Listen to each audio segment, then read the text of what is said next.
नाज़रीन, यूक्रेन की जंग आलमी जंग भी हो सकती है। पुतिन को सद्दाम हुसैन बनाने की हिकमत अमली सारी दुनिया के लिए खतरनाक साबित हो सकती है। इसलिए अमेरिका को रूस को इस वक्त सबक सिखाने की कोशिश से गुरेज करना चाहिए। नाज़रीन, यूक्रेन में इस वक्त टैंक आगे पीछे दौड़ रहे हैं, लेकिन यूक्रेन की जंग अब महज टैंकों के आगे पीछे हटने की जंग नहीं रह गई। ये जंग तो अब बकाया इंसानियत का मसला बन चुकी है, क्योंकि चंद रोज कबल जिस तरह रूस ने यूक्रेन के एक न्यूक्लियर पावर प्लांट पर कब्जा किया, इससे जंग कब न्यूक्लियर जंग का रूप ले ले ये कहना मुश्किल है।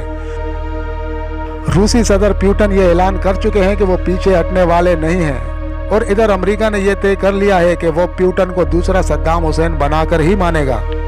जी हाँ, अमेरिका की पूरी हिकमत अमली यही है कि वो पुतिन को यूरोप का सद्दाम हुसैन बना दें, ताकि फिर कोई भी यूरोप में अमेरिका की मर्जी के खिलाफ चू भी ना कर सके।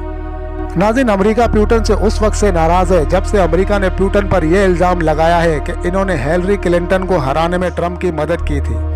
तभी से अमेरिकी निज़ाम ने यह तय कर लिया कि वो पुतिन को वही सबक सिखाएंगे जो सद्दाम हुसैन को मशरिक़ वस्ता में सिखाया था। और इसी हिकमत अमली के तहत पहले यूक्रेन में वो माहौल पैदा किया गया कि पुतिन जंग पर मजबूर हो जाए। जिस तरह साबिक सोवियत यूनियन के खात्मे के बाद मगरबी दुनिया और इसके लीडर अमेरिका और रूस के बीच ये मुआहदा था कि नीटो की फौजें रूस के इर्द गिर्द नहीं आएंगी, लेकिन अमेरिका ने यूक्रेन के सदर जो अमेरिकी मोहरे कहलाते हैं, इनकी मांग पर यूक्रेन को नीटो मेंबर बनाने की बात ठान ली। इसके मायने ये थे कि रूस के सर पर मगरबी फौज सवार हो जाती। पुतिन ने ऐलान किया कि अगर ऐसा होता है तो रूसी फौज यूक्रेन में दाखिल हो जाएगी। पुतिन का कहना है कि अगर अभी भी यूक्रेन ये ऐलान कर दे कि वो नीटो का मेंबर नहीं बनेगा तो वो अपनी फौजें वापस बुला लेंगे, लेकिन अब ये मुमकिन नजर नहीं आता। रूस की फौजें यूक्रेन में दर आ चुकी हैं और आगे बढ़ती जा रही हैं। जाहिर है कि हालात और भी खराब हो सकते हैं। इधर सिर्फ अमेरिका और मगरबी यूरोप ही नहीं, दुनिया के तकरीबन तमाम ममालिक रूस के खिलाफ सख्त माशी नाकाबंदी लागू कर रहे हैं। ये वही हिकमत अमली है जो अमेरिका की क़यादत में दुनिया भर ने सद्दाम हुसैन के खिलाफ इख्तियार की थी। इसका मकसद ये है कि रूस की मईशत इस कदर तबाह बर्बाद हो जाए कि वहाँ के अवाम परेशान आकर पुतिन के खिलाफ बगावत करके पुतिन का तख्ता उलटने पर आमादा हो जाए। फिर इनकी मदद के लिए नीटो फौजें इसी तरह रूस में दाखिल हो जाएं, जैसे कि इराक में सद्दाम हुसैन के खिलाफ अमरीकी फौजें दाखिल हो गई थी, और फिर पुतिन का वही हशर किया जाए जो सद्दाम हुसैन का किया गया था।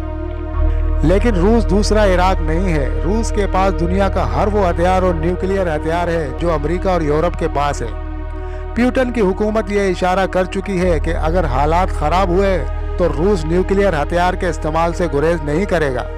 ये तो अभी किसी को सही अंदाजा नहीं है कि अगर जंग न्यूक्लियर हो गई तो दुनिया का क्या हशर होगा, लेकिन ये सभी समझते हैं कि न्यूक्लियर जंग सारे आलम के लिए क़यामत सुगरा हो सकती है, क्योंकि न्यूक्लियर धमाके का असर सारी दुनिया पर होगा और फिर जो आलमी तबाही फैलेगी इसका अंदाज़ा अभी से नहीं लगाया जा सकता है।